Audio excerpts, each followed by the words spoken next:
Bonjour à tous. Alors aujourd'hui, on va tenter le premier cours en ligne. Donc on va reprendre un petit peu ce qu'on avait fait avec certains quatrièmes la semaine dernière en classe. Pour ceux que je n'avais pas eu, du coup je vais faire une présentation globale. Alors on va travailler sur le fonctionnement de l'ampère-mètre. Aujourd'hui, pour ça, normalement, vous êtes déjà rendu sur le site PCCL, donc je le refais avec vous pour ceux qui n'avaient pas réussi à le faire. Voilà, dans l'espace de recherche Google, vous tapez PCCL, entrée, et normalement, vous tombez sur le site. Une fois que vous êtes dessus, vous choisissez le thème électricité, et on va se rendre sur l'animation concernant le multimètre. Alors, si vous n'avez pas activé Adobe Flash, il faut absolument le faire et trouver un moyen de l'avoir, sinon tout le site ne pourra pas fonctionner. Donc, demandez de l'aide à vos parents si jamais vous n'y arrivez pas. Donc, vous autorisez Adobe Flash et on va commencer. Donc, le multimètre, il est là, d'accord. Donc, ça, c'est un multimètre, un dessin de multimètre. Ils sont pas tous comme ça. Le multimètre, il va permettre de mesurer différentes grandeurs physiques. La tension ici, qui sera mesurée en volts, d'accord. Vous avez ici la partie ampère-mètre, qui va nous intéresser là pour le premier cours, et la partie ohmmètre, on verra ça en fin d'année, du coup, si on a le temps. Dans cette position, quand il est sur le 0, l'appareil est inactif, d'accord, et la pile ne se décharge pas. Pour le fonctionnement en mode ampère-mètre, il va falloir placer le curseur ici, donc le bouton, dans cette partie-là.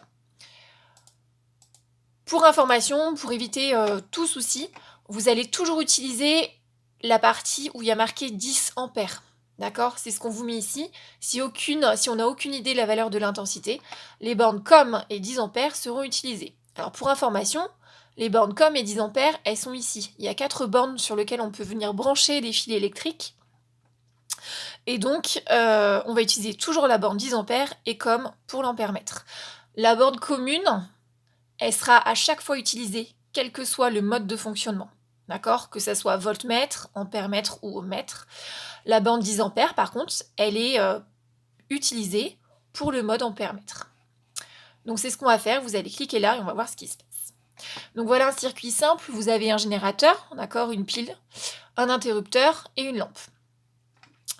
Le courant, il va toujours entrer par la borne 10 ampères. Alors je vous rappelle que le courant dans un circuit électrique, il circule de la borne positive, en fait il fait ça, d'accord. Il revient à son point de départ en arrivant à la borne négative, d'accord. Donc le côté positif de la pile va toujours être relié à la borne 10 ampères. Si vous ne le faites pas ça, ici en fait on aura une valeur négative qui va s'afficher.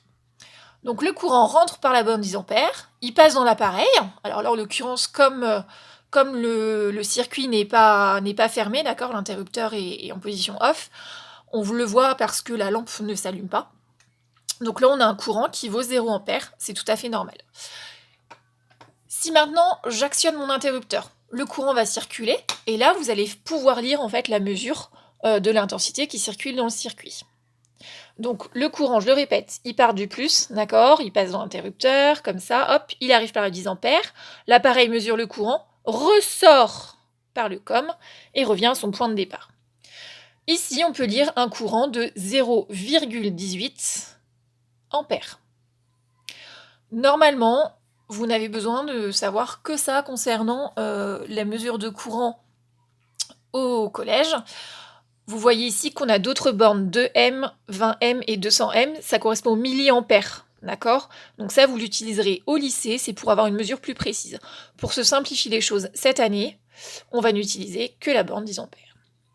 Donc voilà, j'espère avoir été claire. Si vous n'aviez pas réussi à faire l'animation, vous la refaites via le site PCCL. Et ensuite, du coup, vous validez vos acquis via le QCM que j'ai mis en ligne sur Pronote.